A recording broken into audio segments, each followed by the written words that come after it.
மயிலாடுதுறை அருகே உள்ள ஆனந்த தாண்டவபுரத்தில் நடராஜர் காலின் கட்டை விரலால் மட்டுமே நின்று கொண்டு எந்த பிடிப்பும் இல்லாமல் மூக்குக்கு நேரே மற்றொரு காலை தூக்கி கால் சாயாமல் நடனமாடும் நிலையில் காட்சி தருகிறார்.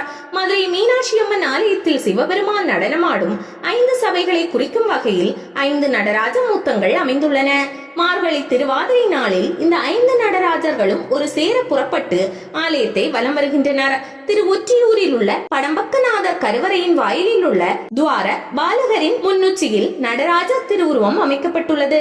சிவபெருமான் ஆதிரை நாளில் சூரிய மண்டலத்தின் நடுவே நடனமாடியவாறே உலகை படைத்தார் என்று நம்பப்படுகின்றது.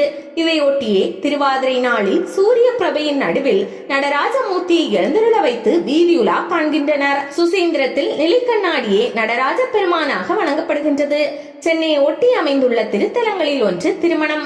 இங்குள்ள நடராஜர் சிவகாம சுந்தரிக்கு திருவாதிரை நாளில் திருமண விழா கொண்டாடப்படுகிறது. திருச்செந்தூரில் ஆவணியிலும் மாசியிலும் நடைபெறும் பெருந்திருவிழாக்களின் போது ஆறுமுக நயினார் எனப்படும் பெரிய உற்சவ மூர்த்தி பவனி வருகின்றார். இவரை முன்பக்கம் ஆறுமுகராகவும் பின்பக்கம் நடராஜராகவும் அலங்கரித்து உலா வருவார். திருநல்லம் உமா மகேஸ்வரர் கோயிலில் உள்ள நடராஜர் சுயம்பு நடராஜர். மனிதர்கள் போல் கைகளில் ரேகையும் கால்களில் நரம்புகளும் தெரியும். 40 அடி நீளமுள்ள மண்டபத்தில் ஒரு கோடியிலிருந்து நடராஜரை பார்த்தால் 50 வயது தோற்றம் உடையவராய் தெரியும். அருகே வர வர 30 வயது இளமையாக தோன்றும்.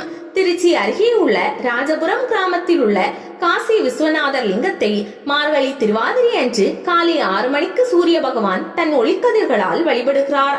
ராமநாதபுரத்தின் அருகே உள்ள உத்திரகோசமங்கை ஆலயத்தில் உள்ள நடராஜர் சிலை மரகதத்தினால் உருவாக்கப்பட்டுள்ளது. சாதாரணமாக அந்த உருவத்தை பார்க்க இயலாது. மிக அருகில் சென்று சூரியனை பார்க்க முயல்வது போன்றதாகும். எப்போதும் அவரது மேனி சந்தன காப்பிட்டுதான் இருக்கும். இந்த சந்தன காப்பையும் ஆண்டுக்கு ஒரு முறை திருவாதிரை நாளில் குருக்கள் தமது கண்களை நன்றாக துணியால் கட்டி கொண்டுதான் இடுவார். அப்படி முழுவதும் சந்தன காப்பிட்ட பின்னரே மற்றவர்களால் காண முடியும். சென்னைக்கு அருகில் உள்ள திருமலிசை என்ற திருத்தலத்தில் உள்ள நடராஜர் சிலை கமலபீடத்தில் அமைந்துள்ளது. நடராஜரின் இடது கண் பார்வையும் அம்பாளின் வலது கண் பார்வையும் ஒன்றை ஒன்று பார்த்துக் கொள்வது போல் அமைந்துள்ளது விசேஷம்.